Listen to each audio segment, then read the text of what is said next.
Last years of the 19th century, that human affairs were being watched from the timeless worlds of space.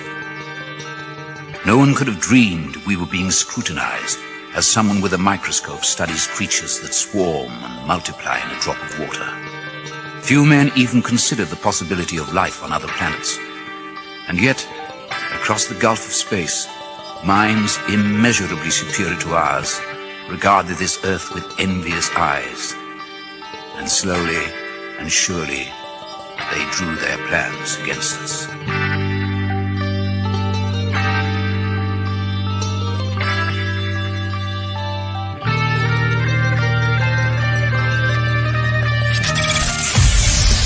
Broadcasting live from a tiny studio somewhere in North America. This is Dark Matters Radio Live. And now I give you your host, the silverback of ufology. Here's Don Ecker.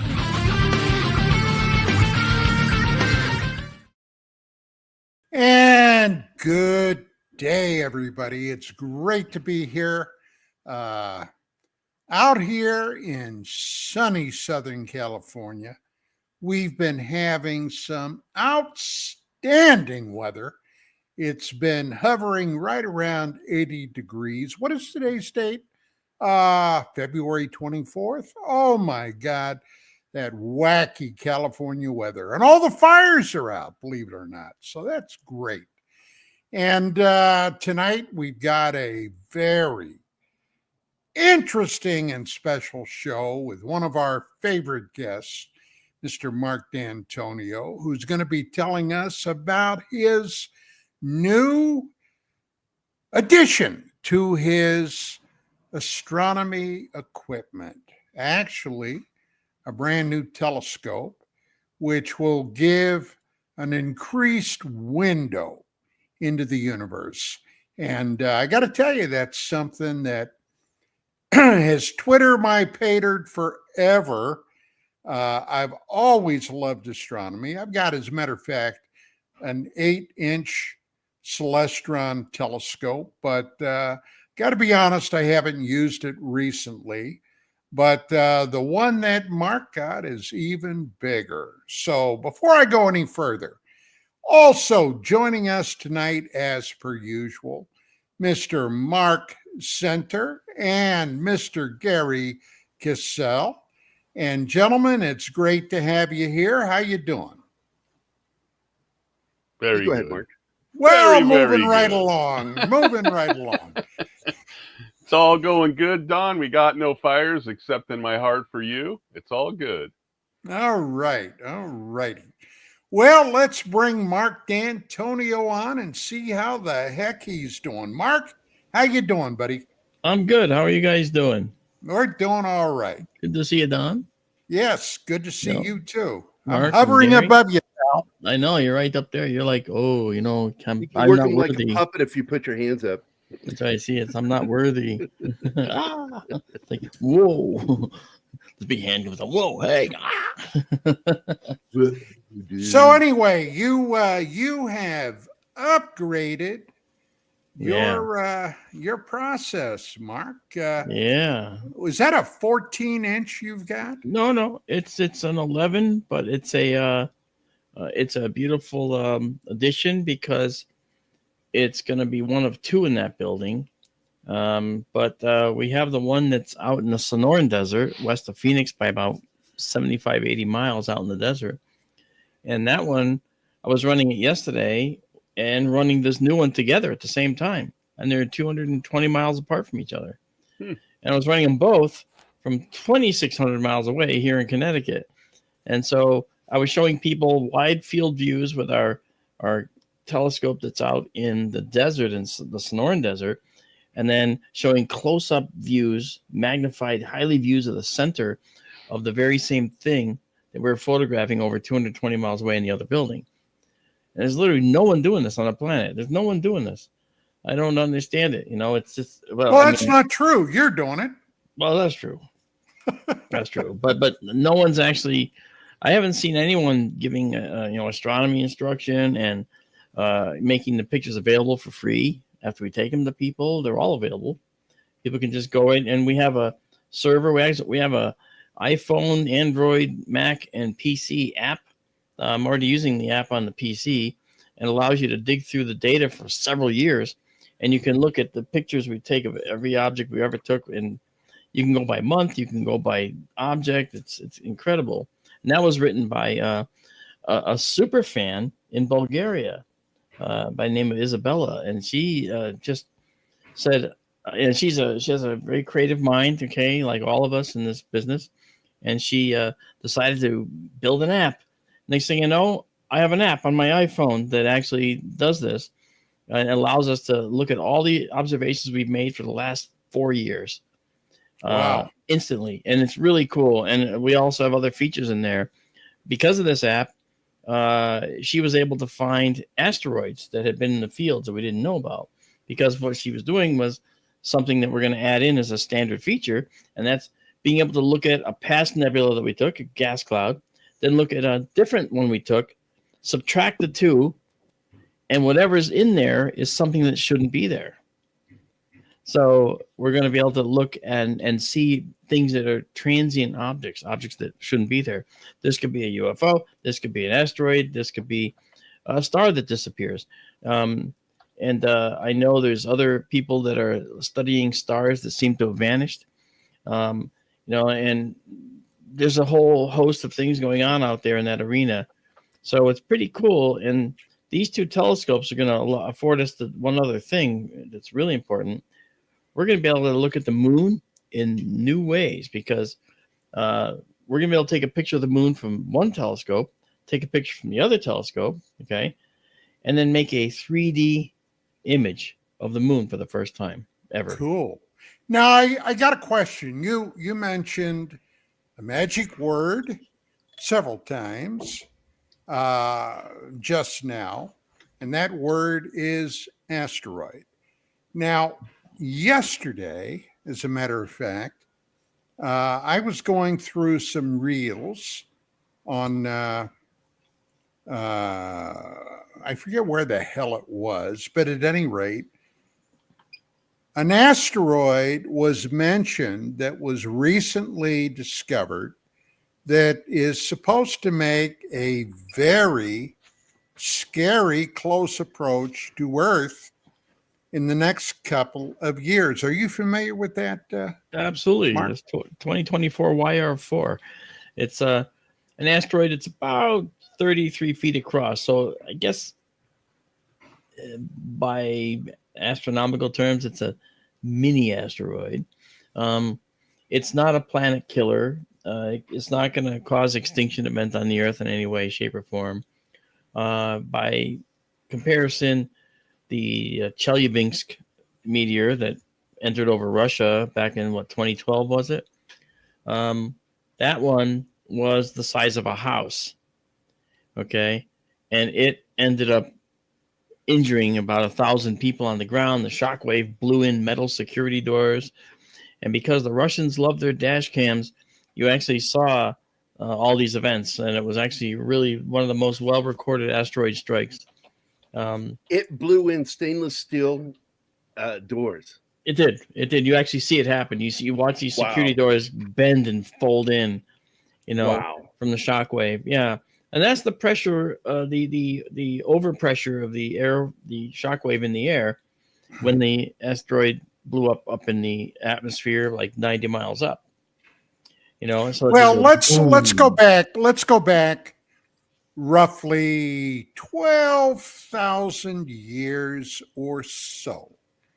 Apparently, there was a near extinction event believed to be caused by the Taurid comet, which had been a huge body that something happened to that broke it apart, but around the time of the Younger Dryas event, some of those pieces and parts impacted the Earth, which really screwed the pooch.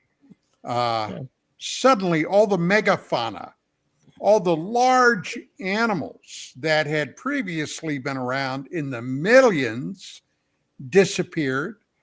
Probably a lot of then existing human beings vanished, especially here in North America. Where do you come down on that, Mark? Well, the Younger Dryas event, was an event to be reckoned with. It was definitely an event that caused issues. Obviously, it was a you can asteroid say. strike, and it was such a powerful hit that you actually got the fused products of the fused products embedded in some of the structures at the time, and so that was something that you just couldn't do artificially or by the fact that we had fire. There's nothing that would generate that. You would have to have an impact event to make such a powerful fused product of high intensity temperatures and blast radius from the event. And that's what they saw there. I think that's so I come down on it as a very interesting event.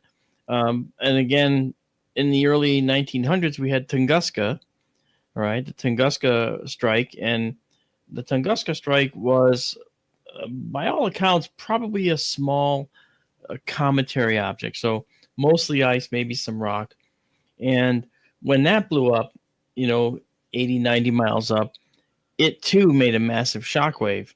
It was bigger than the Chelyabinsk meteor, probably smaller than the Younger Dryas object.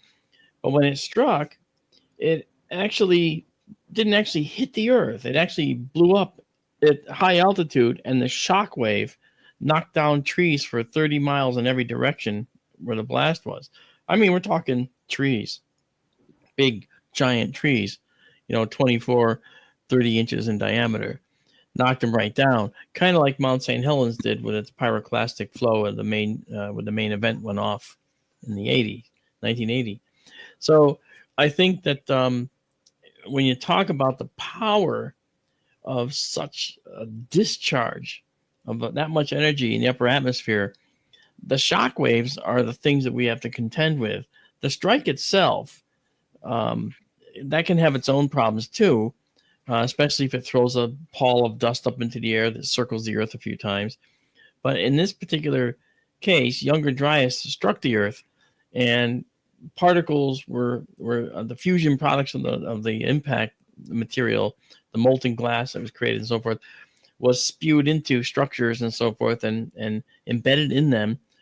But the Tunguska had absolutely no physical evidence other than the downed trees and the eyewitness accounts. There was a farmer over 40 miles from the event who saw this bright light in the sky and then this big flash, and he turned away, but then the thermal wave burned the shirt off his back. So he ended up with burns from 40 miles away. So there's a lot of energy dissipated when such an event happens. So that's something. Well, I got a question about that. Back in the early 60s. Yes. I was a freak for books by people like Frank Edwards. He had written several books discussing phenomena, anomalies, what have you. And there was a chapter in there about the Tunguska event. And after the end of the Second World War, from what I recall, there was a Russian, well, at that time, Soviet scientist that had either been to Tunguska or had flown over it. And he came back with a theory about what this might have been. Now, they did go out. They did do a lot of examination. They thought that there might have been a meteor that was responsible for this. They never did find anything. Right. So they came to the conclusion it was an airburst. But he said, I saw something like this before. Hiroshima and Nagasaki, where there were 2 nuclear airbursts, which basically ended the Second World War. Now, one of the things that he claimed to have discovered was residual radiation.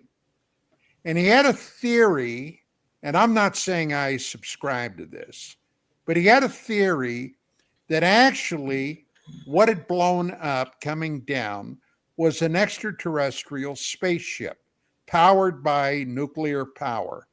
And the radiation may have emanated from that. Now, Mark, I trust your background. I trust your instincts. I trust your research. Are you aware of residual radiation there at that event? And if so, what do you think it might have came from? Okay, first of all, the event that occurred at Tunguska, it was approximately 10 or so megatons in magnitude. So maybe 12 or more. But so that's a pretty heavy duty yield nuclear weapon. And when you look at what happens with these explosive airbursts like this, it's hard to tell the difference. Right. So when you watch the damage that they create, when you watch the the shock wave and the overpressure, the speed of propagation, when you look at the heat generated, they all look similar for similar amounts of yield, so to speak. What will be different is the radiation. In the case of a airburst of a nuclear weapon, there's going to be radioactive fallout. In the case of Tunguska, there wasn't any radioactive fallout per se. And so all of the possibilities are couched in the fact that the research at the time was kind of haphazard, and the reason was because Tunguska was exceedingly remote, and they couldn't get there to do any type of reasonable analysis of the area because it was so remote. It took a long time to get there. So any residual effects will have dissipated somewhat. So I don't see anything that says there was a whole lot of radiation generated other than thermal wave and so forth. I don't. Just because the energy approaches that of a nuclear weapon doesn't mean it was a nuclear weapon. So I'm on the side thinking that this is what happens when a cometary body, a nucleus of a comet, hits our planet. It's going to do the same kind of thing. It's going to look a similar way. Okay. Mark?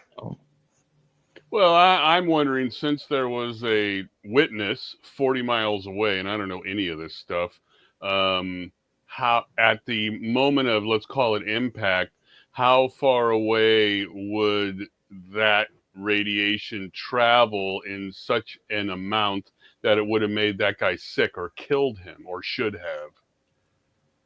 Well, that's the thing.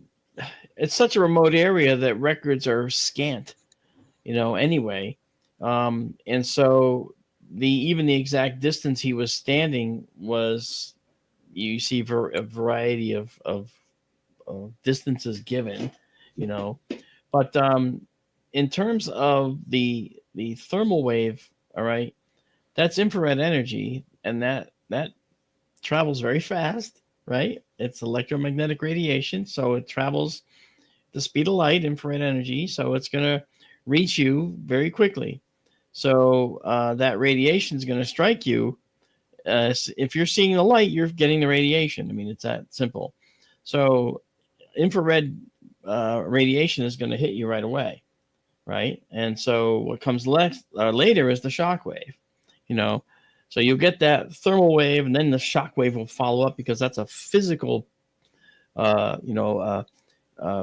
compression wave of air being forced right at you. And that's going to take some time to get to you. So the farther away you are, the longer it takes for the shock wave to reach you, But the light's going to get there right away. It's effectively instantly, for anyone on the Earth.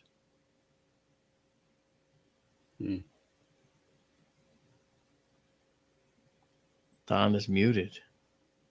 Gary, do you have any questions or remarks? Well, it's just, it's funny. I didn't learn about the Tunguska blast until I saw it mentioned in Ghostbusters when I was younger. And I thought it was just some bullshit that was in the movie, and then found out, it was real. And you've got a lot of those people that theorize that it was another UFO crash, or that it was an above ground burst. Because one of the things is like the first atomic bombs, they were airbursts, and Don brought that up, and I think it was 60 feet in the air, if I recall right. And they were designed that way for yield, as I recall. More like 1,500 feet.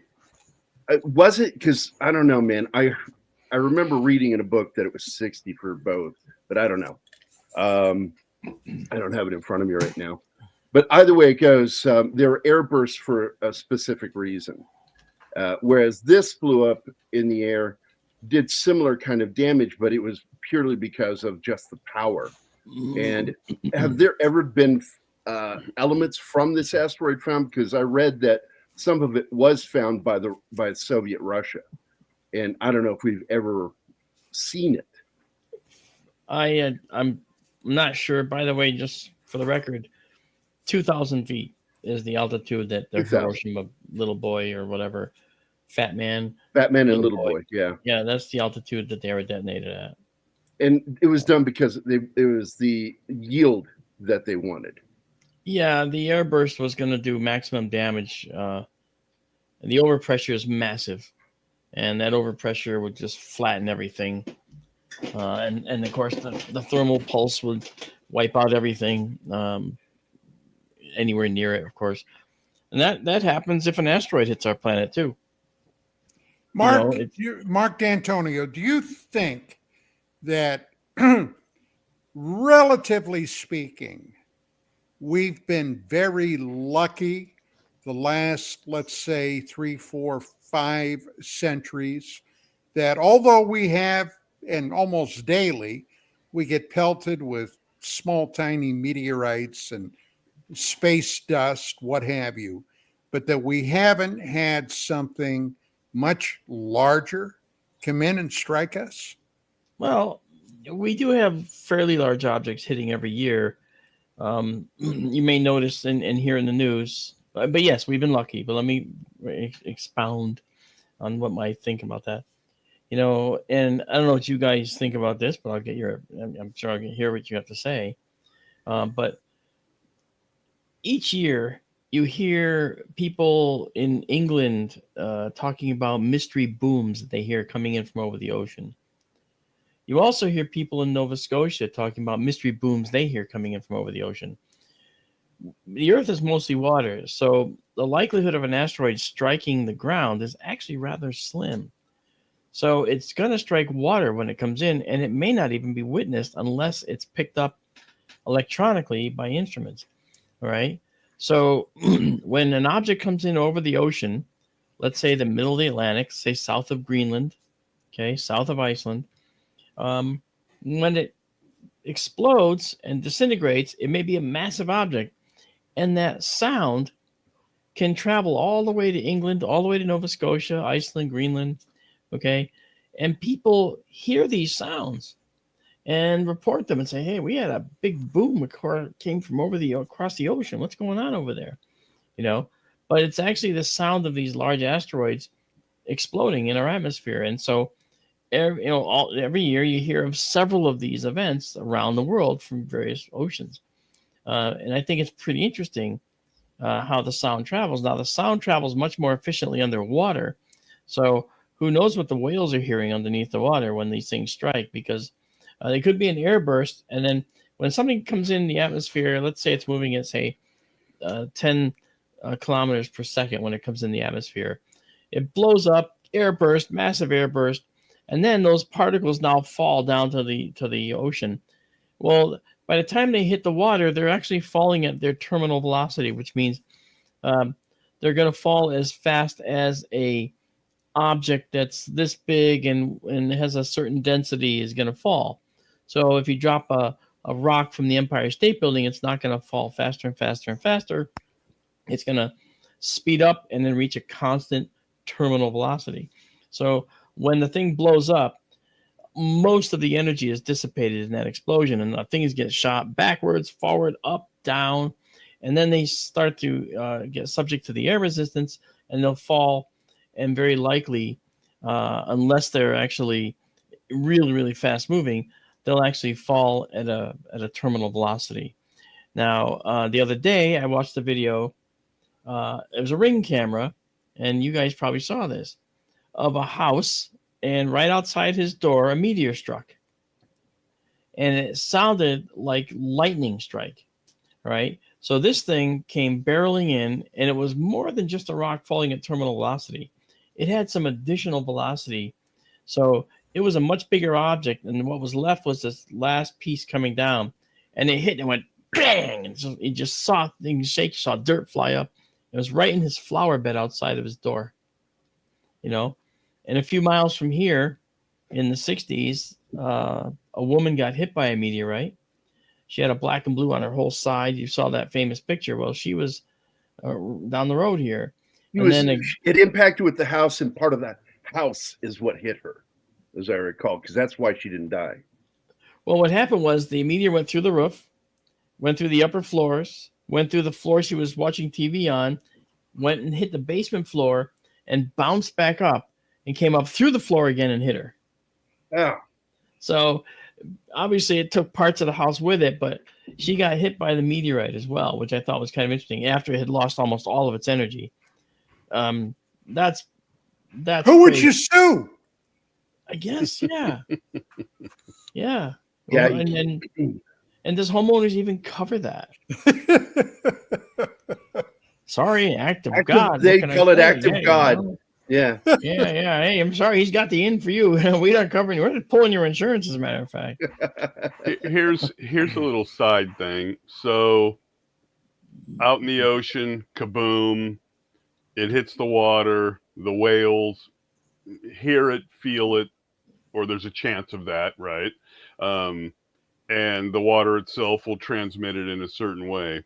And then we have the offshore windmills off of New Jersey that they stopped because of whatever technology they were using out there was evidently screwing with the whales out there, and they were getting messed up by them and either dying or ending up on the shore. So it's interesting that some extraterrestrial thing, let's call it, could come in and boom, and yet you don't see a bunch of whales floating out in the middle of the ocean, right?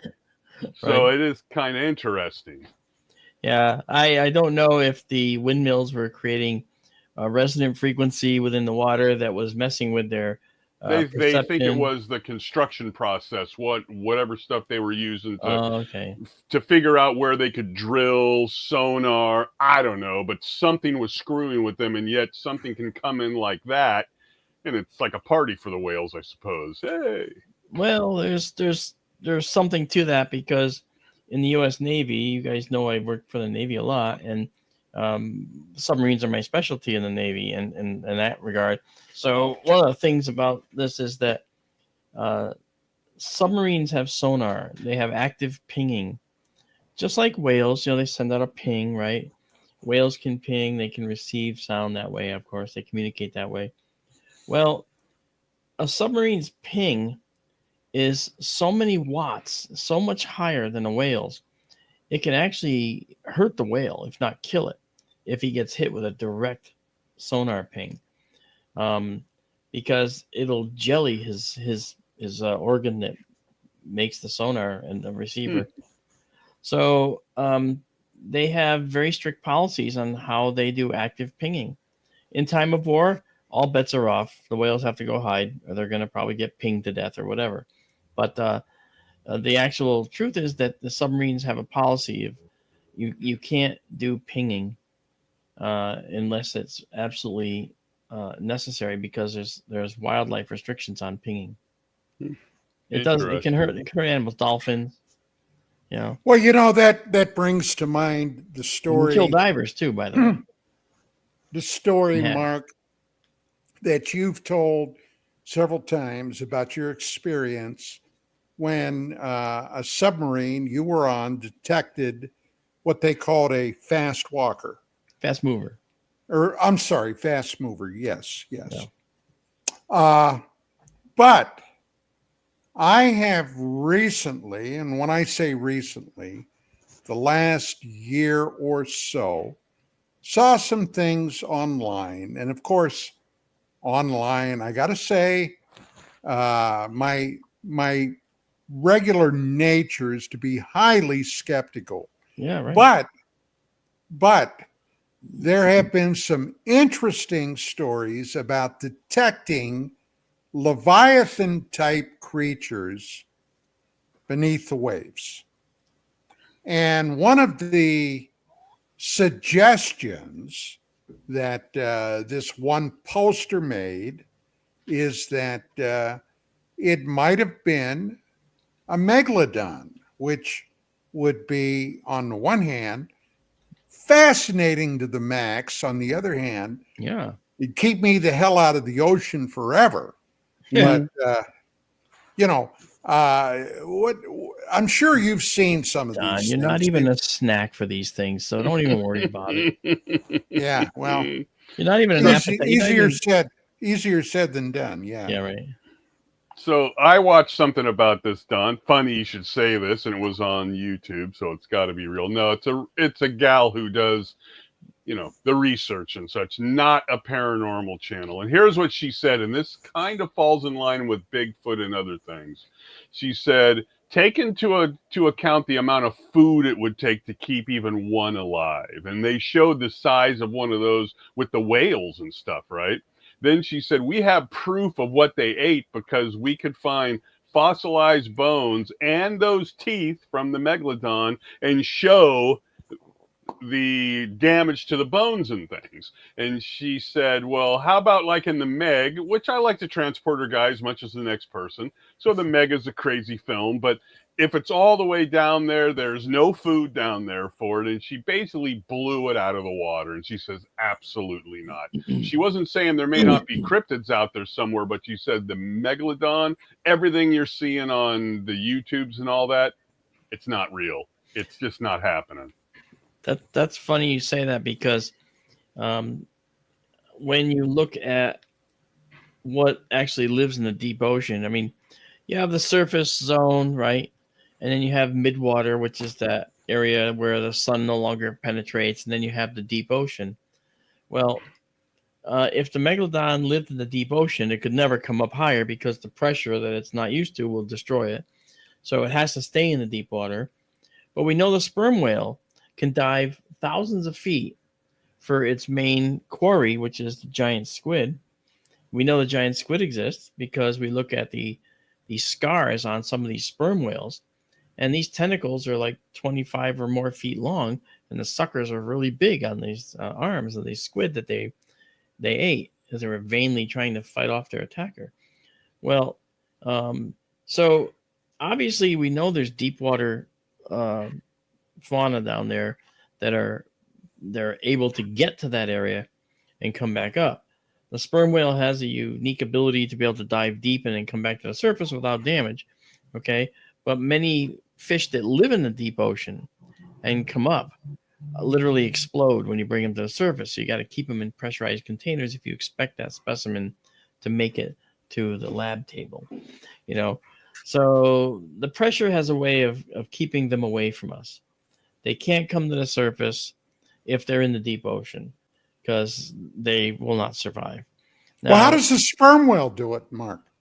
Well, the sperm whale has the ability to dive deep because it was built that way. It has the ability to, and I'm not saying that the megalodon wouldn't if it existed, But the sperm whale has the ability to go deep in the water and not have the pressure is compressing it, but it still maintains because the whale is actually kind of uncompressible.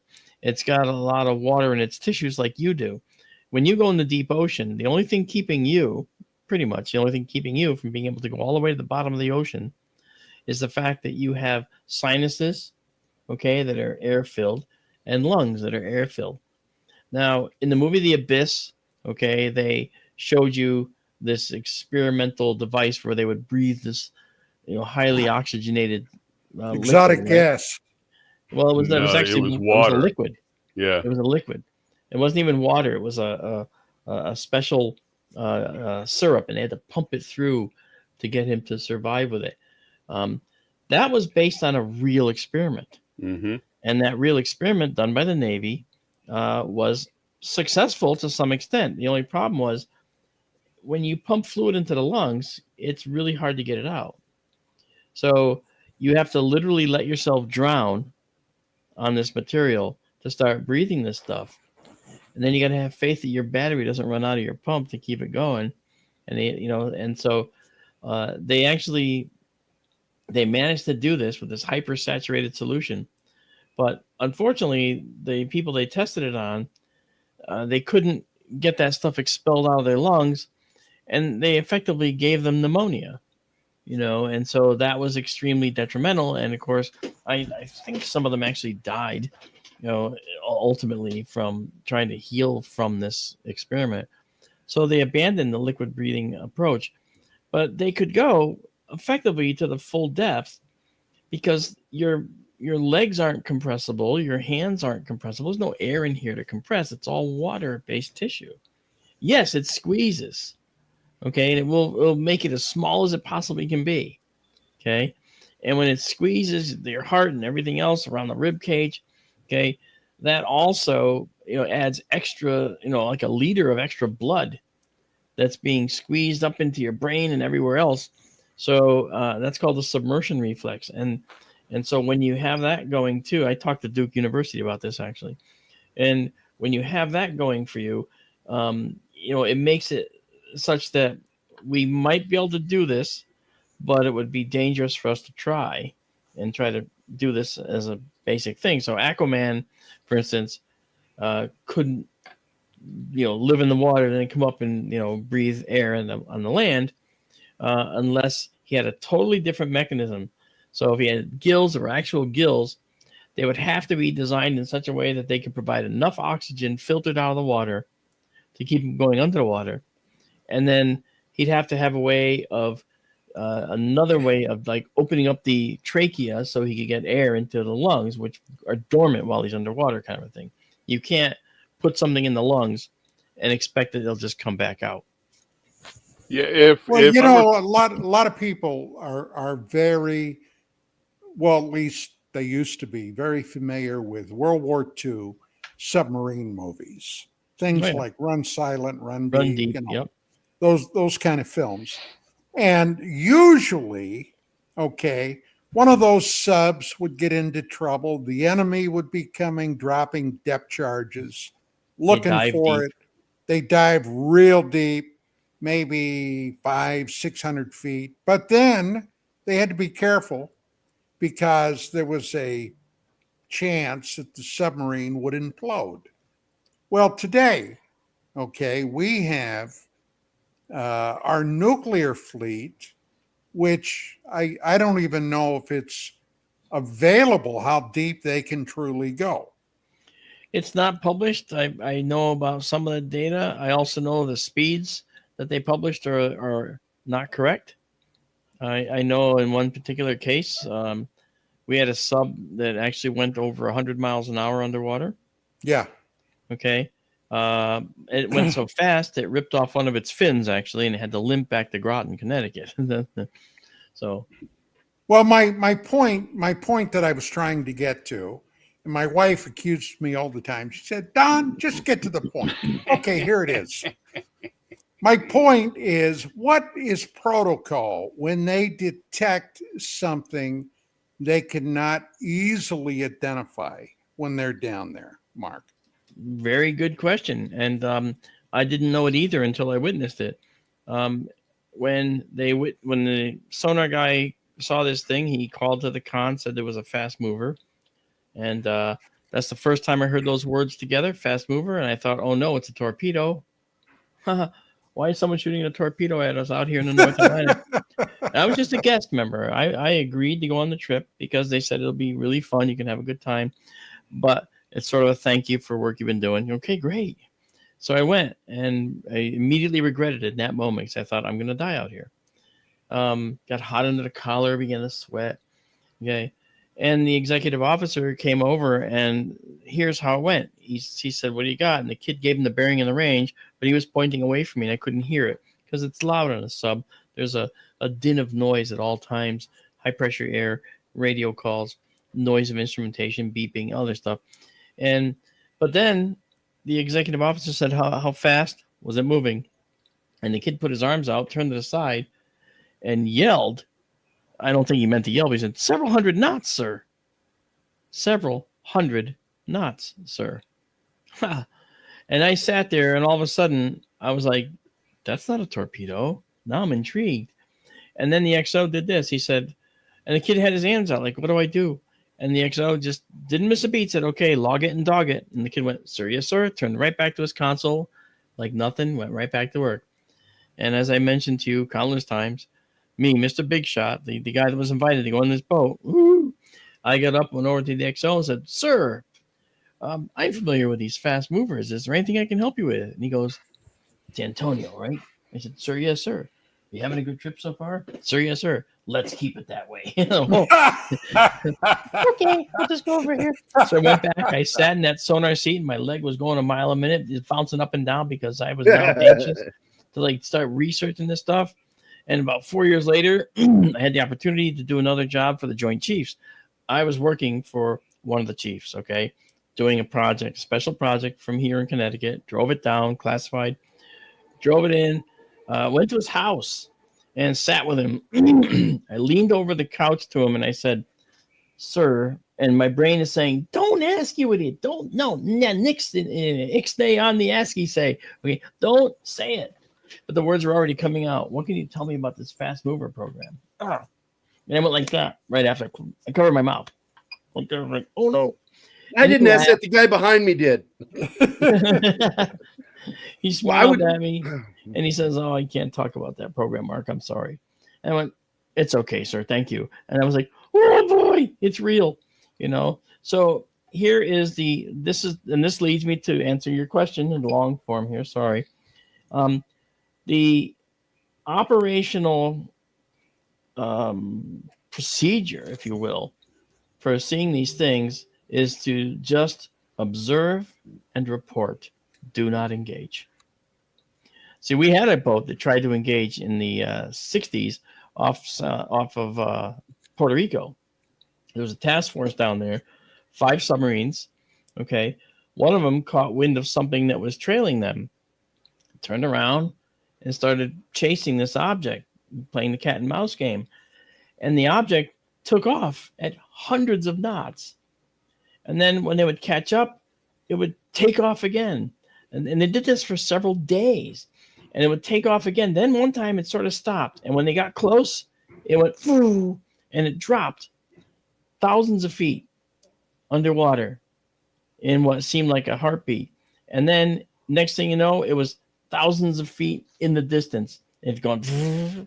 So it's almost like it was playing with them, And this was actually a famous event that I actually talk about in one of my lectures. And that's incredible. Now, another one, all right.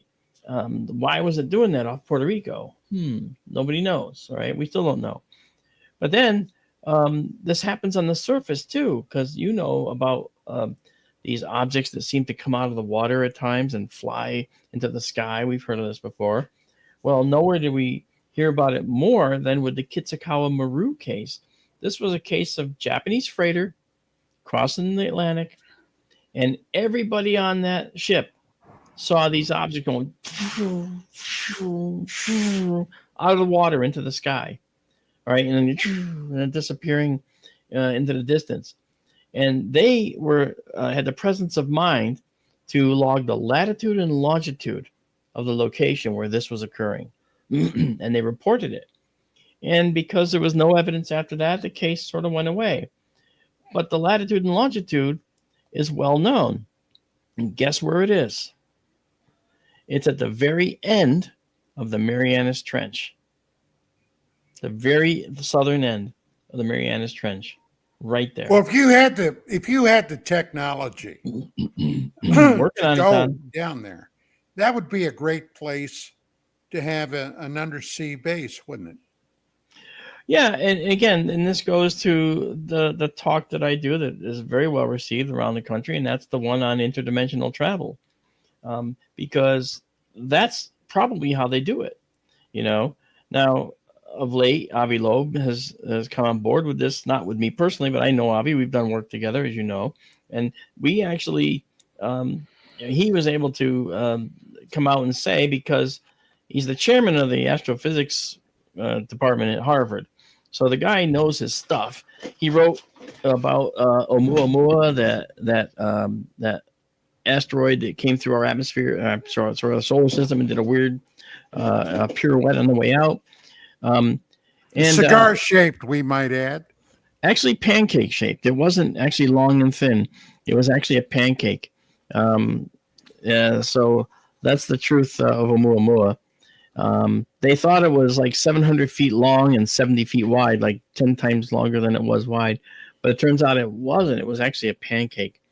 And so it was probably rolling. So, and here it was one thing, here was another.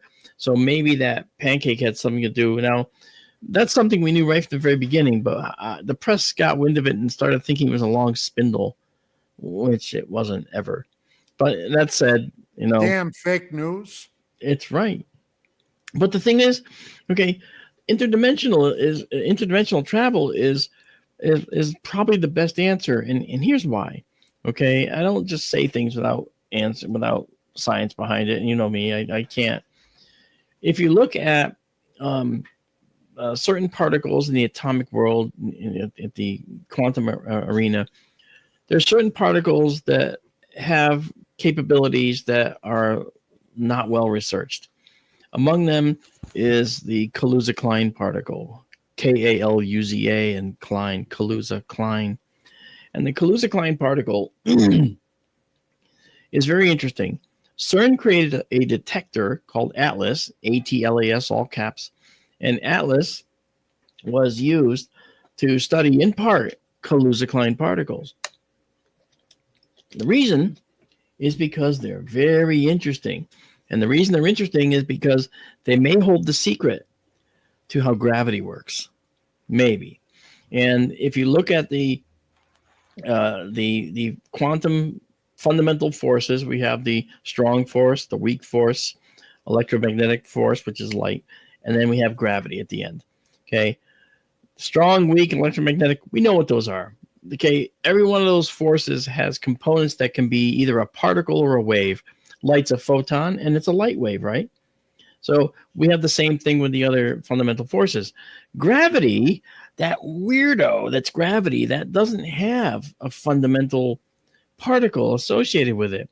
But however, we now see that we can see gravitational waves. All right, so we have the wave nature of gravity. Before that, we didn't have anything. We just had a calculation, F equals GMM over R squared. We could calculate the force of one mass and another mass and the gravity between them, like Earth and Moon. That got us out of the solar system with the Voyagers. That got us to Mars. That got us onto the Moon. So that works, calculating a value. But what about using gravity for other things? That requires a deeper understanding of gravity, which we still don't have. However, the Kaluza-Klein particle offers us a window into what gravity may be, because we found gravitational waves. Now we need the gravitational particle. Enter the concept of the Kaluza-Klein graviton. And the Kaluza-Klein graviton is a particle, theoretically, that lives outside of our four dimensions. And when we look at the different dimensions, we have 4, X, Y, and Z moving through time. That's where we all exist. Everything we've done is in there, along with the calculation of gravity and not manipulation of it at all. But there's a 5th dimension in this this variation of the theory, and that 5th dimension is where you go into that. If you can get into that 5th dimension, it's highly warped. The farther in you go, the smaller the universe becomes around you. Okay, you come out and it's like normal size, 1-to-1 size. Travel 12 inches in our 4 dimensions. You go 1 through 3, 4, 5, all the way to 12 inches. Exactly 12 inches. Go into this 5th dimension by a little bit, travel that same 12 inches. When you come out, that 12 inches will have expanded maybe 6 feet. Okay, because you're traveling 12 inches in a compressed space, effectively. And so when you come out, that expands to an actual space. Okay, so with that process in mind, these Kaluza-Klein particles live in this 5th dimension. And if we can generate them in our 4 dimensions, as we generate them and surround our spacecraft with them, the spacecraft will be pulled into the 5th dimension. All right. And within the 5th dimension, if the spacecraft makes a transit of any kind to say it goes 10 feet, 20 feet, 100 feet, a mile. Okay. When it comes out, depending how far in it goes, that might translate to a couple of feet to Alpha Centauri. So what you reminded me here, Mark, is something in science fiction with Dr. Who. It's very similar to the explanation of how the inside of the TARDIS works, that it's not in the same dimension. Time and relative dimensions in space. Yeah, that's true. But the thing is, you got to remember that science fiction writers also read science. Mm-hmm. So they're utilizing, they're taking and they're adding things in, like the warp drive in Star Trek. Gene Roddenberry was no dummy to science. Okay.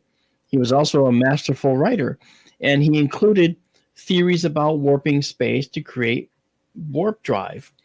And sure enough, there's a theoretical warp drive called the Alcubierre drive, which we can use to maybe get to Alpha Centauri in 5 days. However, using this interdimensional travel methodology, we could get there in 20 minutes. Okay. Now that is interesting because, and there's a lot of overlap here. A lot of things that make sense. Give you an example. UFOs. What's the classic shape of the UFO?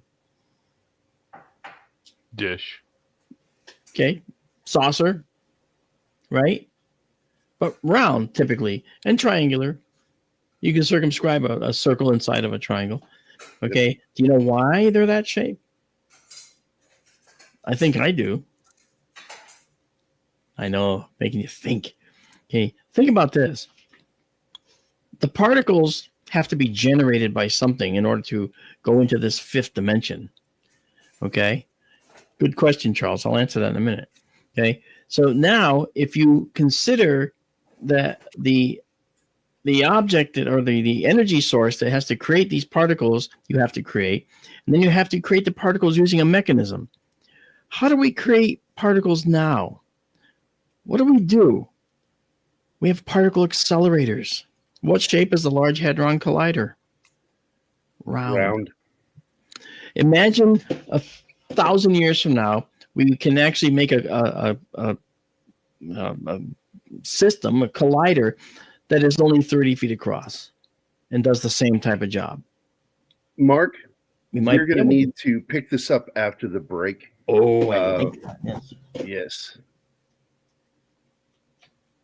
All right. Are we there now? Gone. There you go. Okay. Well, let's see. Where are we at? No, it's no, we still have 2 minutes. Oh, I thought she said in 56 seconds. Okay. I apologize. No, it said 7:56. That's going to reflect on your paycheck, Gary. I know. I'll go from zero to negative to where I have to pay you. Right.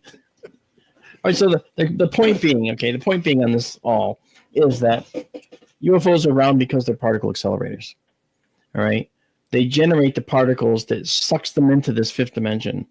And when they come back out, okay, they have traveled some distance. What's that look like to your eyes watching this happen in our 4 dimensions?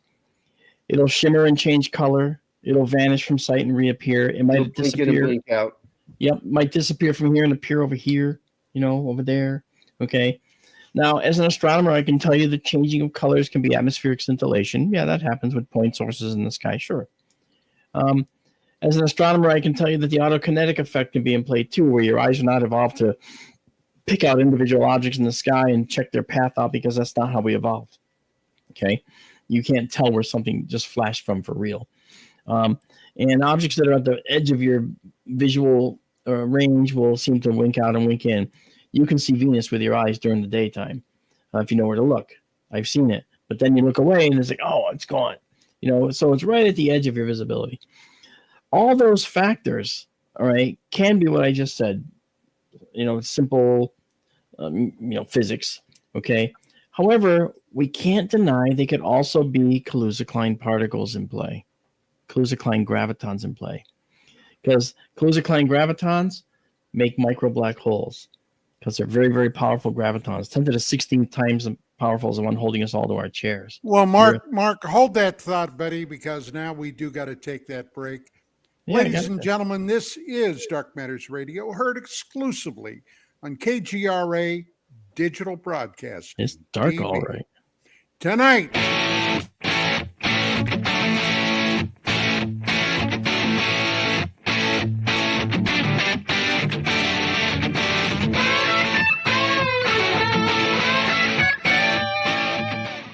Hey members, the new KGRA DB app is now available on iOS and Android devices.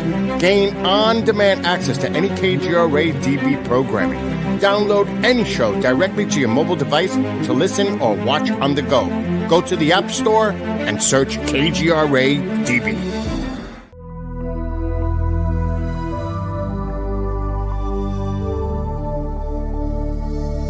Are we alone in the universe? The most important question facing humanity is on the verge of being settled once and for all. The Mutual UFO Network has been at the forefront of this journey for nearly 50 years. Our members worldwide are dedicated to the research, documentation, and awareness that will shape the future of humanity. Won't you join us?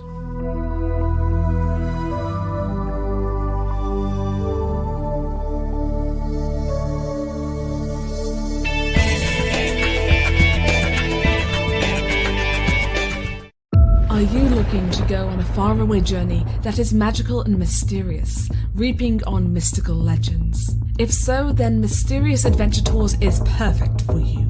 Imagine a voyage to explore ancient mysteries of Ireland, haunted majesties of Scotland, or their chilling Birth of the Vampires in Romania. These small, esoteric getaways are limited and do fill fast. So, go to MysteriousAdventureTours.com and book your trip soon. You're listening to the KGRA Digital Broadcasting Network. We provide unparalleled coverage of trending news in the world of ufology, cryptozoology, and paranormal phenomenon.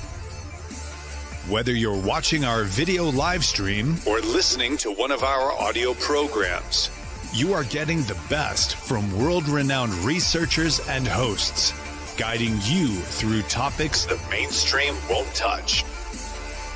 Miss one of your favorite programs? No problem.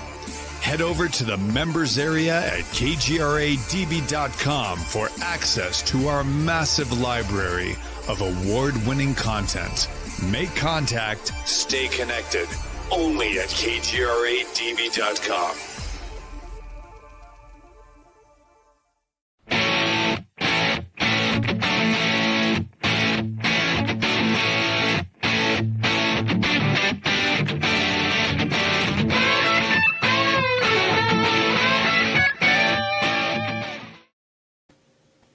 And we are back for the next hour. Marc Dantonio, got a question for you. And this is something I've thought about for a very long time. Let us, for the sake of argument, say that we developed a star drive of some type. Okay. Now, close around us, and when I say close, I'm talking about, 5, 10 light years, we probably would be okay. But what do we do if we want to go much further out? What star charts do we use? Would we know how to get out there and even better, how to get back? This is something I've thought about. On Star Trek, they'll tell them to go to such and such a point, Mark 3, blah, blah, blah. Yeah. And of course, I have no idea what the hell they're talking about. I don't even know if they did. Yeah, neither do they. Well, that's the beauty of this Kaluza-Klein propulsion model. You don't have to travel from point A to point B by going through every point between point A and point B. You literally leave point A and appear at point B. Now, that sounds like magic. It sounds like science fiction. But any sufficiently advanced technology is indistinguishable from magic. And that is something that's in our history. We know that in our history. So here's how this works. You generate these Kaluza-Klein gravitons around your ship. You go into this fifth dimension. What happens here is if this glass is going into the fifth dimension, it will simply vanish. And I'll have empty hands right here. It's like, whoa, and it's really not here. It's gone. Okay? It's in the fifth dimension.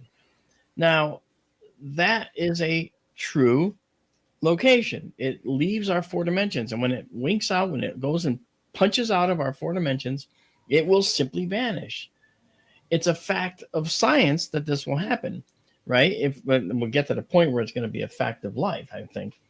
And so when it pops back in, it might pop in over here. Oh, here it is. Here it is right here. Here's this thing. It just popped in right here. It went from here in my hands to here. All right. Now, the thing is, you don't care what's in between. Not only that, if you see a UFO traveling in the sky and it makes a sharp 90-degree turn, what do we always say? Oh, no occupants could survive that kind of force, right? Well, what's happening is they don't feel a thing. The reason? Because they don't even have engines. They just have a particle accelerator to make particles so they can punch out and punch in at a different point. Their travel mode is this: dot, dot, dot, dot. To go from A to B, they're traveling a bunch of points in between. They punch out, punch in, punch out, punch in, punch out, punch in, all the way until they get to their point. All they have to do is moderate the number of particles they have at any one time around their ship, and they can do this process. Now, have they done experiments on this, like at the Hadron Collider? No, that's not an experiment being done right now.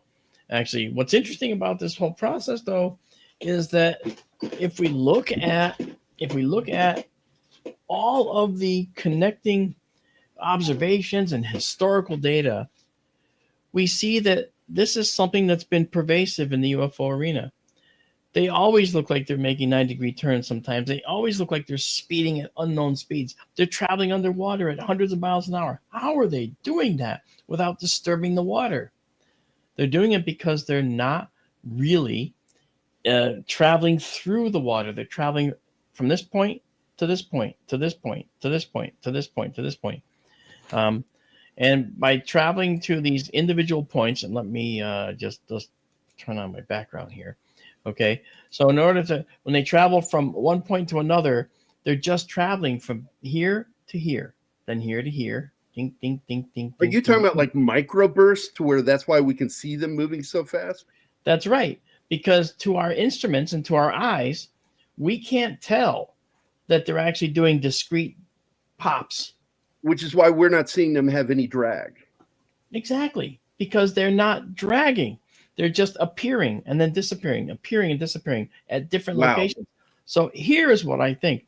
I think that alien life out there, if it's sufficiently advanced, and it only needs like 1,000 years on us, it doesn't need a lot more. If it's about 1,000 years advanced, then what they'll do is they'll generate these particles around their ship. We'll talk about how in a minute, okay? And then they're going to make these series of discrete motions and discrete pops. Now, all they need to do is generate the particles. They don't need to store fuel. They don't need to carry fuel. they can actually create everything they need on the fly. All right. Food and sustenance, not a problem. They can just go to some place where they know they have some. And the answer to how they actually work at high speed in the air and underwater is the following.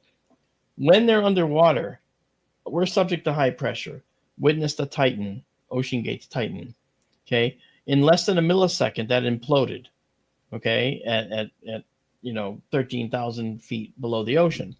Well, the Marianas Trench is much deeper. So could they be there? Yeah, they could. How could they possibly be there?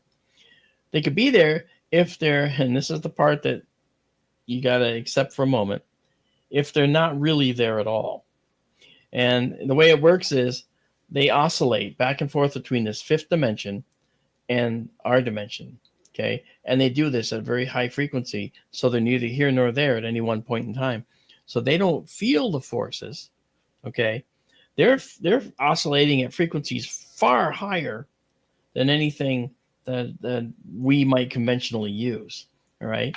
So if this might be why we don't see them or can't find them. This is why when we do see them, they seem to always have some weird aura around them and weird look to them, okay? That's one of the things. Another thing is let's go to land.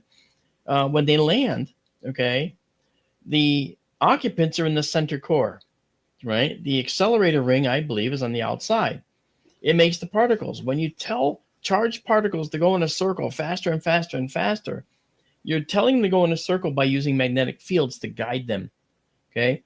So this waveguide system is made of highly powerful magnets. And whenever you make a charged particle go in a circular path, when it wants to go straight, you generate radiation that's detrimental to us. That radiation is called synchrotron radiation, and it comes out radially on all sides. So as the particle is going around the tube like this, synchrotron radiation is coming out the top and the sides and all the way, and it's even going toward the center. But that center core where they are, the occupants, is shielded from the synchrotron source, and it doesn't hurt them. So this is why, potentially, when someone goes up to a UFO and touches it, what happens? They get burned. They get burned. What are they? Synchrotron burns. I mean, it all comes together, right? The Lundgren case, they got radiation sickness, radiation poisoning, right? Well, wonder why. Well, it could have been a nuclear-powered aircraft being tested, nuclear-powered helicopter or something. That's possible, and we certainly have done that kind of crap.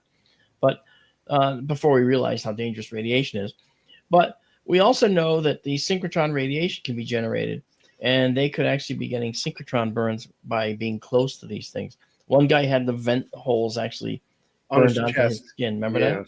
Yeah, I went to the ER, and they couldn't figure out what caused it. Right. Yeah, and that's because at the time they weren't looking for radiation damage. It could have been synchrotron burns from the particle accelerator on the outside ring.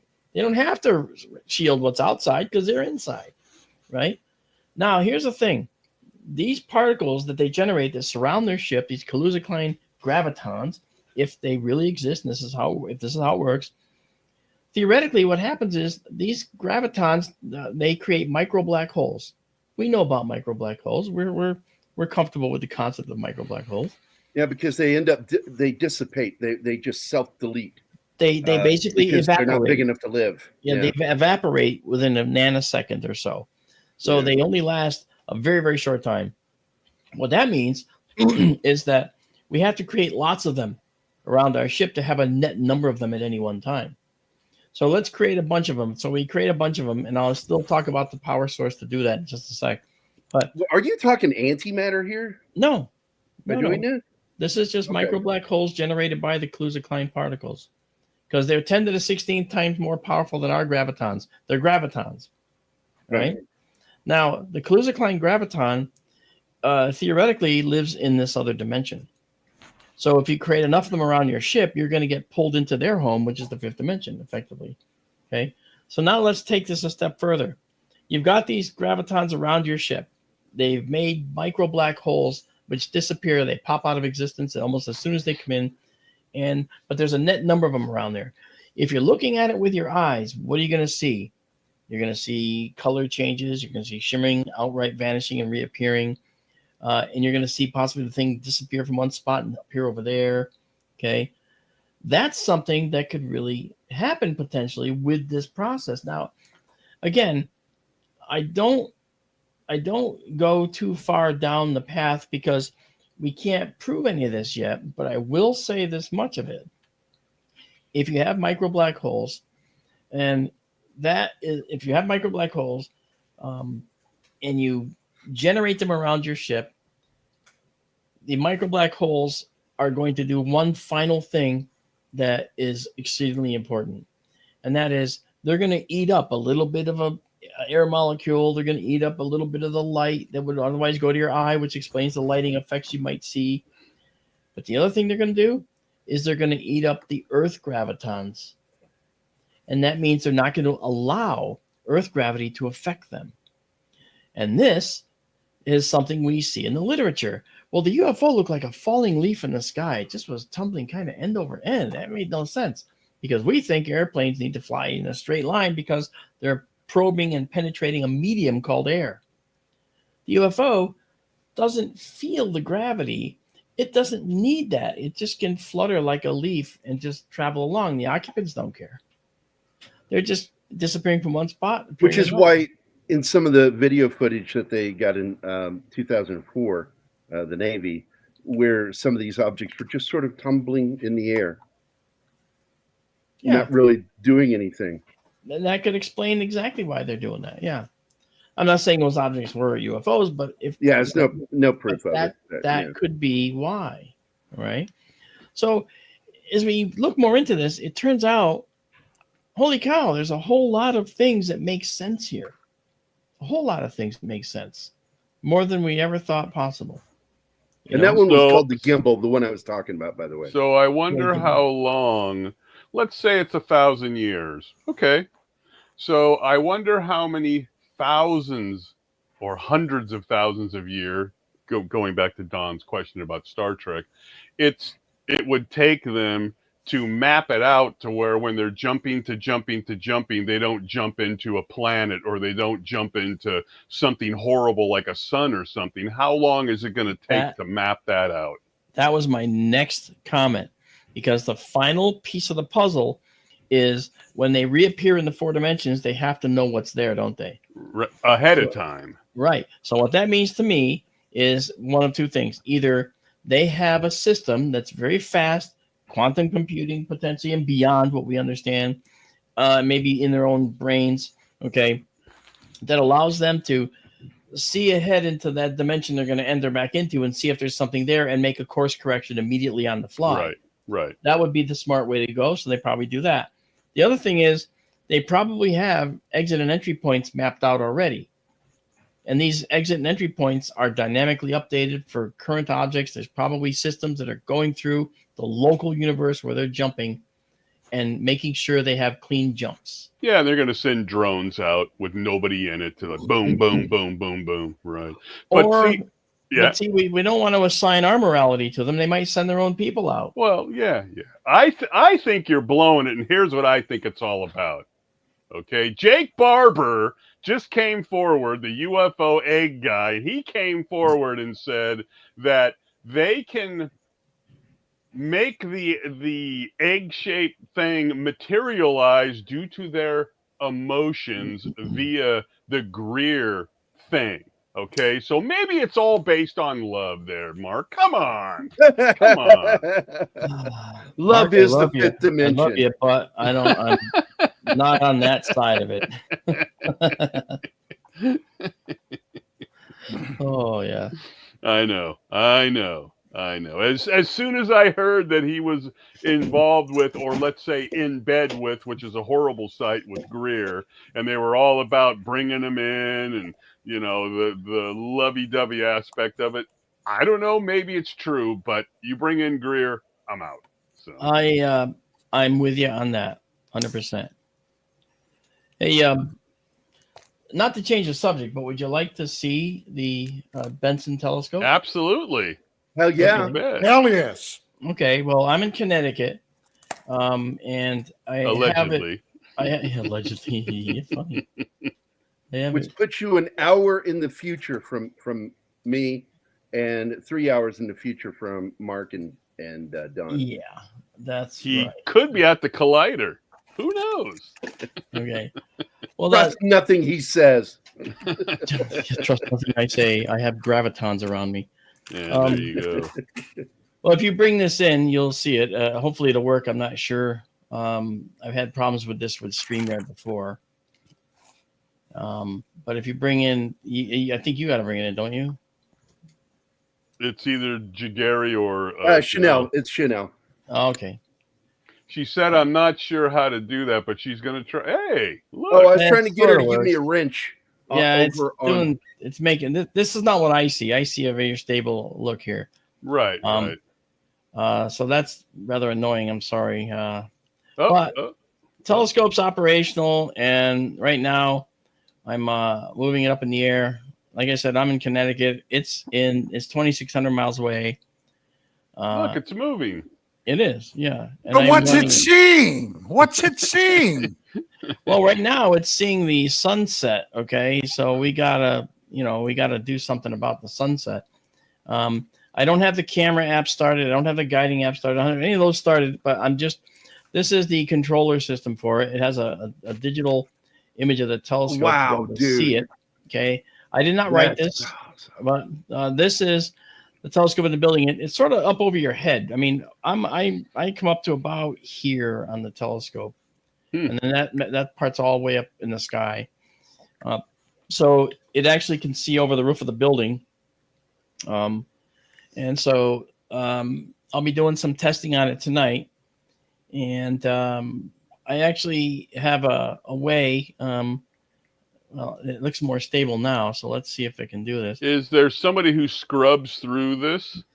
Because I mean, you have thousands. Oh, the daily footage. Yeah. Is there somebody who scrubs through it? Yeah, all the users. I mean, I have. Oh gosh, we have like 9,000 subscribers. They're all free subscribers, and these subscribers have access to all the data, and I make this data available to everybody. And so it's available free to anyone who wants to go grab it off of our server at skytourlive.org. You know, the astronomy should be free. You know, I mean, education shouldn't cost money really. But so this is where it's looking in the sky right now. And if I turn off the atmosphere, okay, and we see the stars, here's the North Star. This is not a real view. This is stellarium. So right. But for instance, the star Castor is over here in the constellation Gemini, and if I tell the telescope to go look at Castor, okay, you'll notice the telescope's moving now. Yeah. Right, and it's going. You'll see the crosshair start moving over, and it's going to end up going right over to Castor. No kidding. Yeah, there it is, and boom. All right, Castor is right there now, and so. That'll be in the center of the view. When I look at the telescope and I turn on the camera for the telescope, it'll be there. Also, where's Wolf 359? Oh, yeah. Wolf.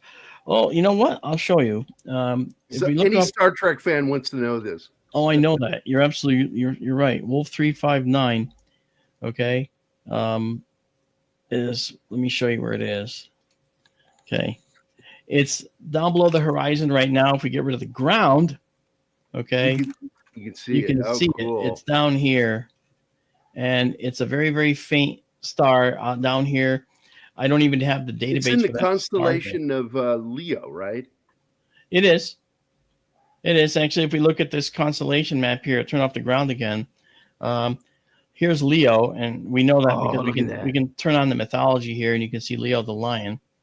Oh my God, this is awesome, dude. Yeah. And so this is what I show people. We do this every day. I show them this live. And like, for instance, we also have a lot of deep sky objects. Like these are galaxies that I'm going to image tonight probably. And these galaxies here, these are images created by people in the past that they used in the software here. All right. But it's really fascinating stuff. And if I click on one of those and I tell the telescope to go there, well, then the telescope will move to those objects. Well, Mark, I know when you're talking about these mythological creatures that people have seen in the sky, I know Yes. what Orion's belt is. I mean, that's Yeah. very simple. But when you get down to these other things, Leo and whatever, Mm-hmm. how in the hell did they see a lion in those stars? That collection of stars. I don't. I never I understood. totally agree with you. And Don, what we do is we talk about all that stuff on our stream almost nightly when we do these clear night streams. You'll notice the telescope's pointing down right now. That's Yeah. because look where it is. It's right here. It's looking at Wolf 359. You're right. Well, Wolf 359 is about here, but the galaxy. I'm sorry, Leo is not quite up yet. So this is the horizon, which you can kind of see there. And so it's not up yet. So the telescope is dutifully pointing right at it, but it's there. After it comes up later on tonight, I'll be able to image what's over there. So do you have interaction of some sort with schools and things? Because this interactive software and stuff, as you're going back and forth, it would have interested me in school. Oh yeah, it's so cool, and you should see when we have both observatories open. Like I literally switch with a single hotkey. I go to the other observatory 200 miles from this one and show the wide field view of the thing we're looking at. Shift back to this one, and we see the close-in magnified view of the same object because we're looking at the same are you object. are you approached by, I don't know, high schools or colleges or something to do this? I wish we were, because no one's doing this. The National Organization for Libraries, which includes school libraries and public libraries, should be talking with you. So this is available in every library. I have no idea who to contact, to be honest. I'll look into it for you, Mark. You know what? That'd be great. I'll send you a Sky Tour mug and a hat. Well, if I can get them in touch with you, yeah, I would take that as a gift. So it's kind of interesting here, Mark, that we've all seen that they started to delay the NASA feed and all that because of the shenanigans that have gone on, right? So while it's not in space necessarily, at the very least, you're in control of this until they pull it out. Like if you were to somehow see something crazy and they said, "Oh, we're pulling the plug, D'Antonio, because you've shown something you shouldn't have." Up until that point, you're in control of this. Oh, I'm sure there are people that would just be interested in pulling the plug. But the truth is, having done, and I'm the chief photo and video analyst for MUFON, as you know. I'm also the chief analyst for the show The Proof Is Out There on History Channel. I was the chief analyst for NASA's Unexplained Files on Discovery. And I've been doing this for a couple of decades for a lot of different networks. And one of the things I discovered is that whenever they said NASA pulled the plug, I researched it and found that no, NASA didn't pull the plug. It was actually just the nature of data transmission from space at the time was choppy. For instance, whenever the ISS goes over China, well, we don't get any feed. The live feed looking down from the ISS, we don't get that. That's not a politics thing. It's a fact that China's huge, and we have to be line of sight to other satellites that can relay the transmission. And until Starlink came along, we didn't have that. Now that Starlink is here, Starlink is used as a relay. And we actually end up seeing stuff that we've never seen before. So it's kind of cool. It's getting better and better. But transmissions from space are kind of tricky, And so the fact that they're actually able to do it at all is kind of amazing to me, It's just my thought, and like I said. Mark, one of the big fears right now, and I'm not really getting into the political questions, but one of the big fears is weaponizing space, nuclear weapons in space. Yes. And that is terrifying, because if that were to happen, and for all we know, there may be nuclear weapons up there, that would drastically curtail the time it would take to send a missile from space down to a target area on the planet. Probably a minute or two, a couple of minutes, no more than that. But you also keep in mind that those satellites take 90 minutes minimally to go around the planet, and they're not in one stationary location. So if they got a launch signal, they might not be able to launch for an hour until the satellite reached an area where it could launch successfully. Because if it's that far up in orbit, if it's up in orbit, it was probably going to be launching a missile that's less massive and with less propellant. Right. So it would probably launch more of a re-entry vehicle rather than a rocket. So to do that, it would have to drop it off over the target and then let Earth do the rest by re-entry and so forth, if it could even work that way. You might in retro rockets slow it down. I remember, a nuclear blast in space has a greater yield than it would within the Earth's atmosphere. Well, the atmosphere does resist. That's correct. But the atmosphere heats up as well. I remember years ago, I had a series of events in my old house. And because of these events, I moved out, where over 3 nights, I heard noises at the peak of the roof, and they were rhythmic, bing, bing, bing, bing, bing, bing, bing, bing, bing, like knocking. Okay, a series of 9 knocks, 1, 2, 3, 1, 2, 3, 1, 2, 3. So the first night I heard them, I looked at the clock, it was 3:15 a.m. Next night I heard them, 3:15 a.m. again. I'm thinking, there's a woodpecker that's mentally incapacitated because it's vinyl siding. He's not going to get anything. And why is he banging at 3:15 in the morning? So I got up, I went to look out the window, and a blinding white flash blinded me. There was a 2-story cape at that point. No, single owner, single family. And I waited for my vision to come back. And I was like, whoa, that was crazy. And the dogs that were sleeping under the window were gone. They ran away when that happened. And they never slept under that window again, by the way, for the rest of their natural lives. And then when the third night, again, it was crazy. I grant you. The third night, I woke up again. And this time, I went to look at the clock. So I thought, about 3:15 again. I go to look at the clock, and I can't move my head. Now, I'm very familiar with hypnopomping states. I use them to meditate. It's a beautiful place to be where you're kind of floating half in and out of consciousness. And I can put myself there automatically. I practiced to do that. And when doing that, you are in control and you can bring yourself back. So I felt, oh, this is cool. I woke up in a hypnopomping state and I went to come back and I couldn't. Wait a minute, what's going on? And then what I did was I began to turn my head to see and I couldn't move my head. So I tried to move my eyes and I couldn't move my eyes. It actually hurt to try and move my eyes. They were fixed and frozen. And then I saw something come in the room and it came over and it had what looked like a glowing wand.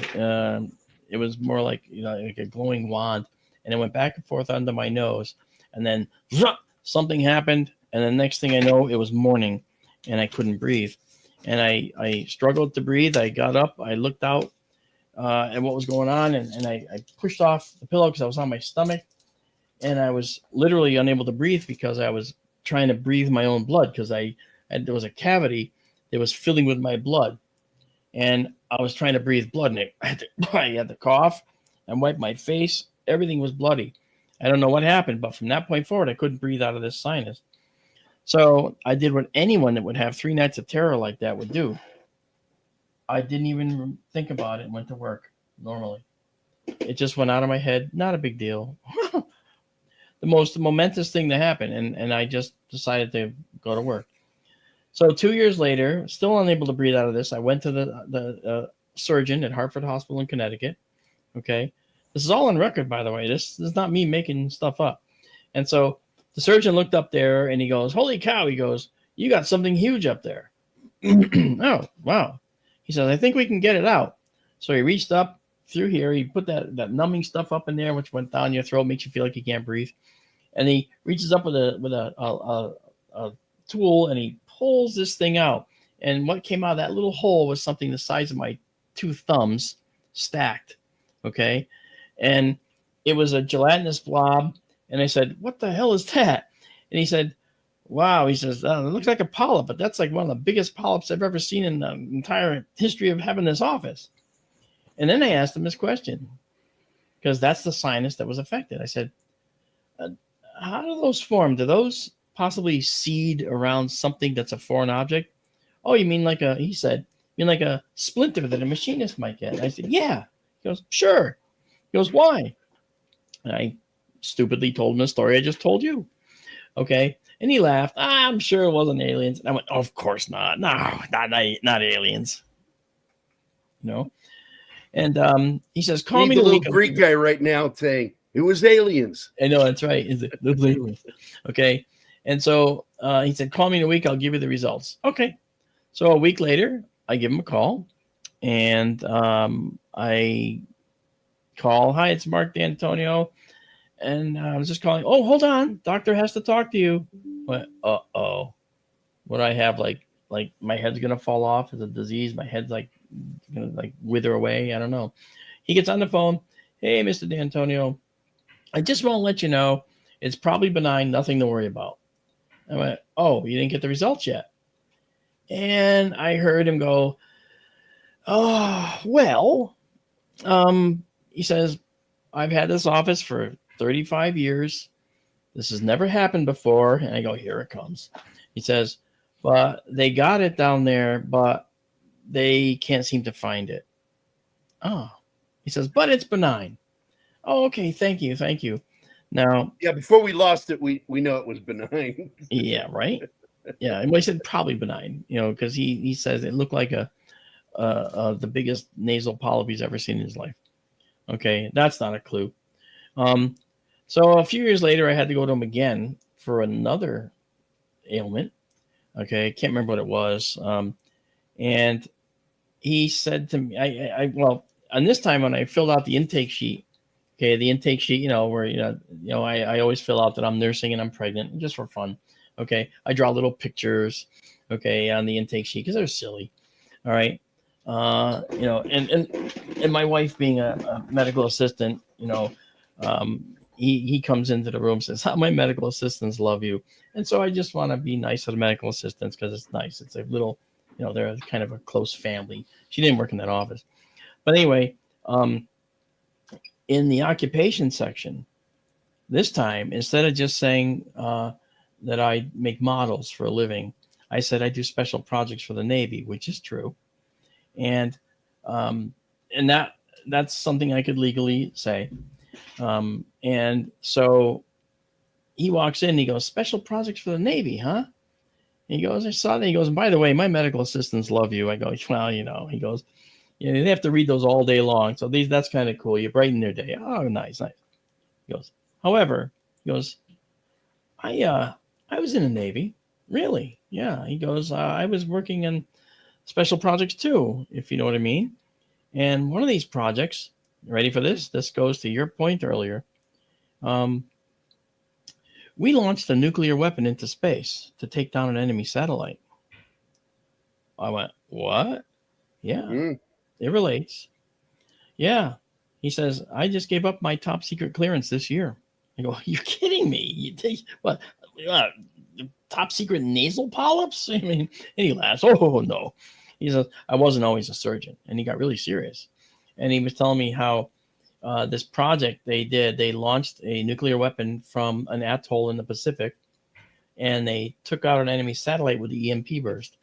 And the thing that was interesting about this was that I know about that project, but I knew that it was just a test stated to ostensibly test the effects of radiation on the ionosphere. That's what they said.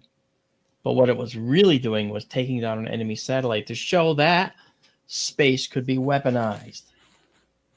See that? Circle. And it was probably a tactical, which has a smaller yield. But still in space, I would expect it to expand fast with no interruption. See, in space, one of the things that's interesting is there's no explosion per se. Space is just destruction and debris. I've seen the movies. There's explosions. Come on. You watch too much Armageddon. Michael Bay says they're giant explosions in space. Explosions need oxygen. So they without the oxygen, the explosion is just a dull cloud of debris expanding. Okay. There is no flash of flame, except if it's an oxygen tank. Then you might get a brief one near the tank. So the point being, well, when you say an enemy satellite, who the hell was the enemy? China. Oh, at the time it was probably Russia. I guess that's all I can surmise. When did it take place, do you think?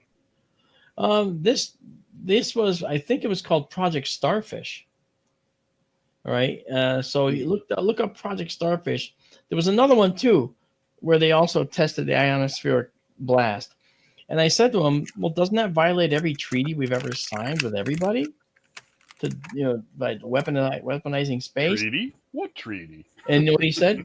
Yeah, exactly. You know what he said, Mark? He goes, oh, well, that's why we cleared the Pacific for 1,600 miles around the atoll. Oh, it's not illegal if you can't see it. Yeah. Hey, Mark, how many? Because I've seen the Starlink trails and all that. First time I saw it, I called Don and said, "Oh my God!" And then I went on the internet and said, "Oh, it's the fleet. They're coming to get me." So, in your estimation, with what you know, how many? Since we have so many satellites up there now, how many are failing on a regular basis and coming back in to burn up? Well, actually, I don't know how many are failing on a regular basis right now. Actually, that's an interesting comment. So the failure rate is not published. Okay, right. But I do know that they do fail from time to time, and what happens sometimes is during times of solar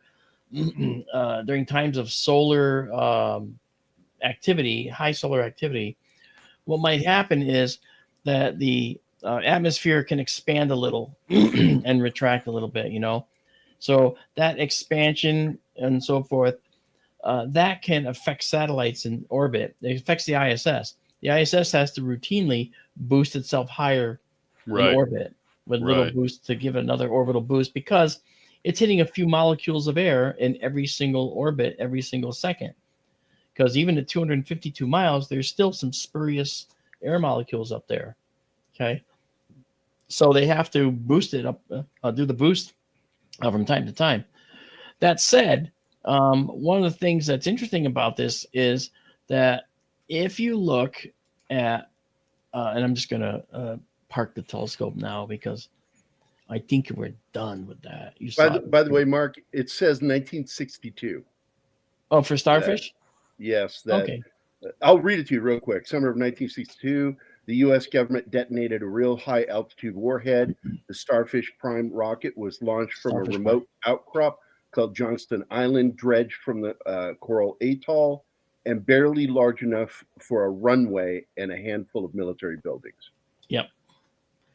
And that's all they say about it. They don't say what it was That's for. it. There's nothing else. There's nothing else available. Yeah. Well, what's really going on was they were trying to see how the EMP would affect an enemy satellite. Again, probably Russia, the start of the Cold War already underway. So clearly, that was something that was on their minds. So what's the possibility of a Clooney happening in space in that stupid movie where that space junk comes in and does its thing, and I don't even remember the name of that stupid film. Him and the gal from Speed, and that junk comes in and it totally. Sandra Bullock and George Clooney. Right. Yeah. Well, okay. The junk coming in high speed is something that is a fabrication. I'll tell you why. All right. Because large pieces of space junk traveling at that speed would have to have been launched from the ground, and they're going up to a higher orbit, have an accident on the way, and then some high-speed particles could come through and puncture a few things. Yes, that's true. But nothing as catastrophic as that. No, not at all. But, could it happen? Well, yeah, it could. And the astronauts have to worry about a lot of things. They have to worry about solar radiation and ultraviolet rays from the sun. They have to worry about the Van Allen radiation belts that are also pulsating. Also, foreign satellites, right? Foreign satellites, though, no. Those all have their definitive orbits. And you're not going to suddenly get a satellite showing up. It's coming right for us. That's not going to happen up there. That's our orbit. Nothing else is in it except the Orion spacecraft and the Dragon capsule will match the orbit to drop off and pick up, and the Progress rockets from the Soyuzes as well. So that's the kind of thing that happens, but I don't see how any of that has anything to do with the other pseudo reality of something hitting the space station and causing massive damage. I don't see that happening at this point. That's just me. I don't work for them. I'm not a space guy in that regard. I'm just a lowly astronomer. Okay. But the fact is, Nerd. Nerd. Yeah. See, I am a nerd. See, you know why? Because I have my glasses. There you go. So, as an astronomer nerd guy, if you could pick out a Hollywood movie that actually made sense to you with whatever went on, right? You have one that you watched and said, "Wow, this is shit science," but there's actually some good stuff in here. Well, I like Contact. I thought Contact was really good. I like Contact for that reason. Of course, Sagan wrote the original book, right? Right. Interstellar was actually clever because Interstellar showed the black hole concept correctly. And Kip Thorne is the astrophysicist that was the consultant on there. And years ago, I sat with Kip and we talked about black holes. And he went through this whole process of time travel possibilities using black holes. And the way it worked was you could actually see your ship coming out of the exiting white hole that was the theoretical exit point of a black hole before you actually entered the black hole. Moments before you enter, you could see your ship coming out. Nice. It had to do with relativistic information transfer through the black hole. Is this part of what could occur within the event horizon itself? Well, yeah, it has to do with what happens at the event horizon. If you see somebody fall into a black hole, they don't just go and vanish and disappear. Okay, let's leave out the effects of the fact they get stretched out to an infinitely long. The spaghetti thing. The spaghettification is just disgusting. But we'll leave that out. But what happens is if you look at a black hole event horizon, as something's falling into the black hole's event horizon, it'll reach the point where the light can't get out, but it can't quite get out, but it doesn't get fully pulled in yet. And you'll just see the thing, freeze there for a period of time. And then it'll slowly fade away as the photons get dispersed. So it'll be like a splat on the windshield where it fades away after a while. Yeah. Which is kind of cool. What do you think, Don? You think that's cool or no? Sure, it's very cool. But I'm sitting here. I'm lost in my own thoughts about some of this stuff. When you said events around the black hole, no, I'm not going to say. Don't go there. Don't go to the politics of California, Don. Probably wise. No, I'm not going to. And whatever you do, use modern Star Trek science, it's wrecked. I prefer the original series. Of course you do. I'm 94. I'm a deep Space Nine guy. I'm 94, and I'm going to be in the new series. I worked on his show. I did Unexplained with William Shatner. And then when I got to the set, I said, "Do you guys mind?" I caught you on there, by the way. Huh? I caught your name on there. I watched that show. Oh, you did? Yeah. Oh, cool. Thank you. And when I got there, I said, "Can I do my Shatner impression?" And they said, "Oh, you better not. You better not." We'll let you There's know. only one guy he lets do it and get away with it. Kevin was like Pollak. Kevin something. Kevin Pollak. Kevin Pollak, yeah. He does a good Shatner impression. So if you do a Pollock impression, now you got something. Yeah, doing the impression of Kevin Pollak doing Captain That's Kirk. exactly I do that. That's what I do.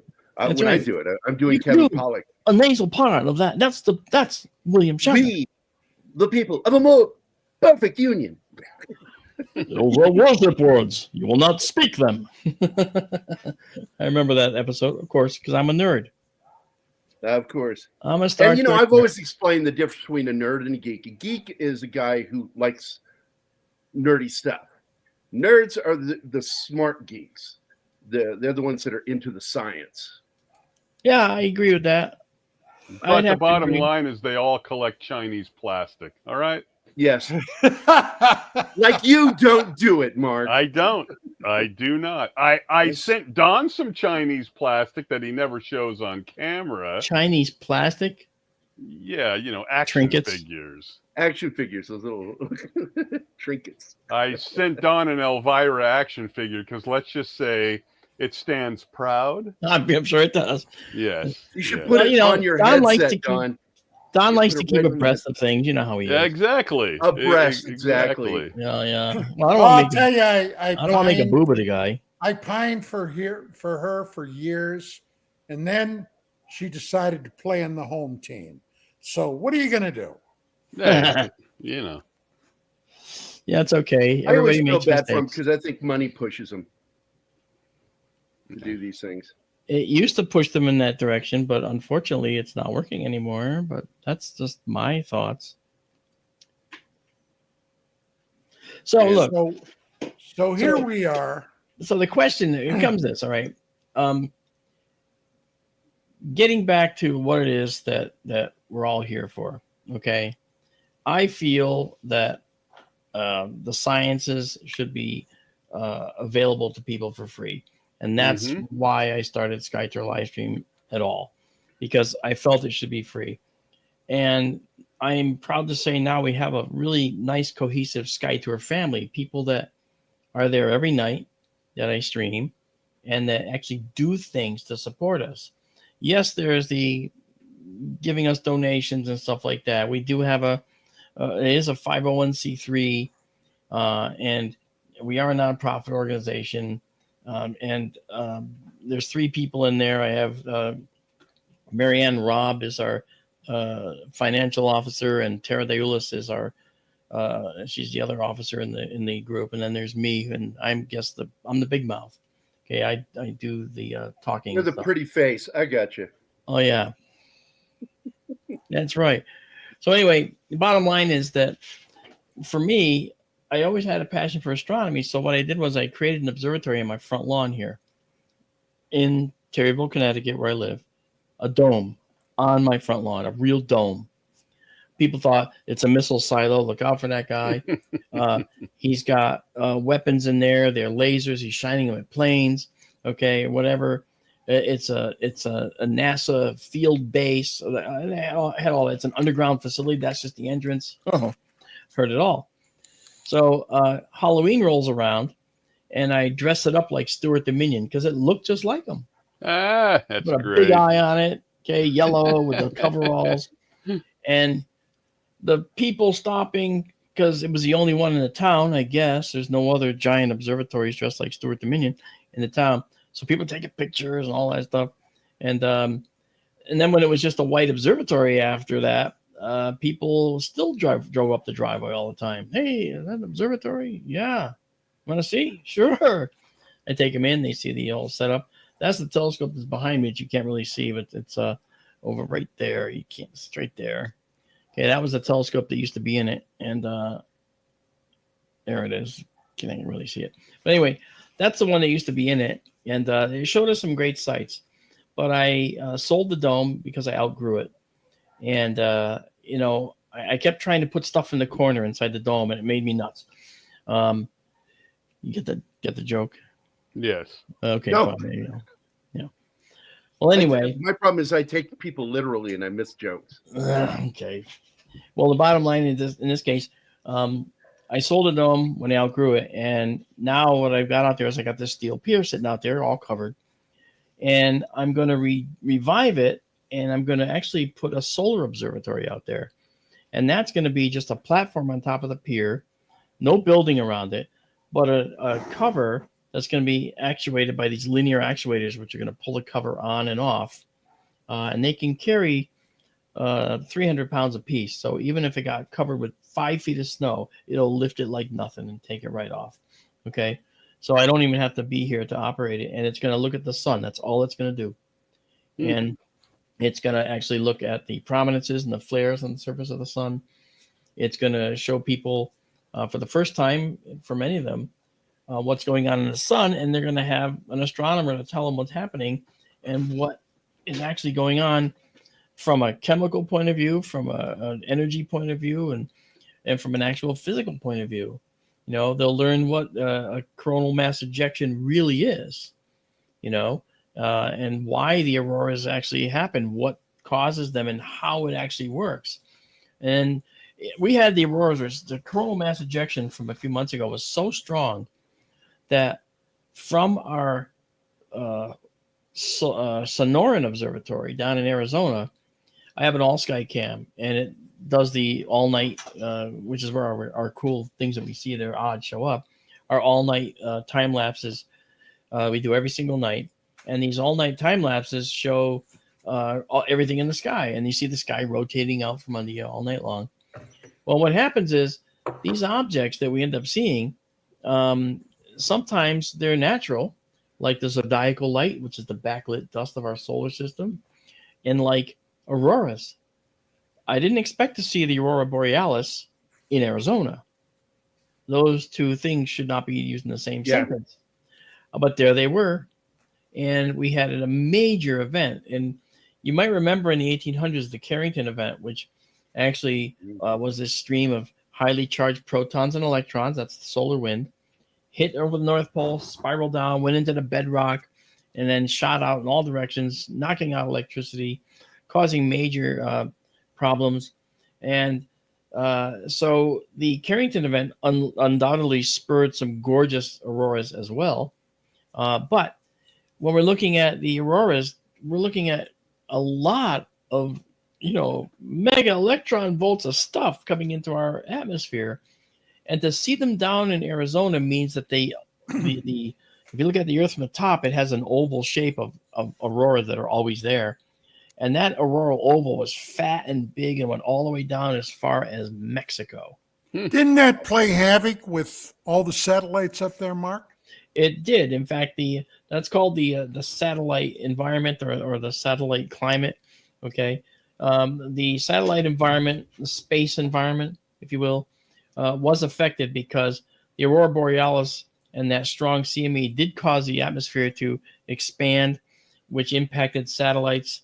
And some of the satellites that ended up re-entering the Earth's atmosphere may have been spurred on by the drag induced by this event. So that happens too. It's pretty crazy. So when you rebuild that thing in your front yard, you'll be able to show proof of UFOs as they back up to the sun and repower themselves, right? Exactly. Excellent. Well, guys, we have less than 1 minute. Mark, ask your questions. Hurry up. Do you have any announcements or anything you'd like to make? A website? Yeah, the website is skytourlive.org. And it's our portal to everything we do. We have a Patreon. We have a donate now button. People can join us and become part of our family for free. I don't charge for anything we do. People can come in and see everything we do and then take down the imagery because we have at the portal. You can find the link to go to our database and take everything. And Chanel shared your link, and I asked her to share it one more time before we leave. Okay, thank you. Okay, guys. Well, look, Marc Dantonio, this has been a great 2 hours. Thank you so much. Had a great time with you. Great luck on your dual system now. And ladies and gentlemen, Thursday, UAP Crossfire, 5 p.m. Pacific Time, 8 Eastern. And we'll see you next week. Take care. Good God night. bless Sam and Dean Winchester. Okay.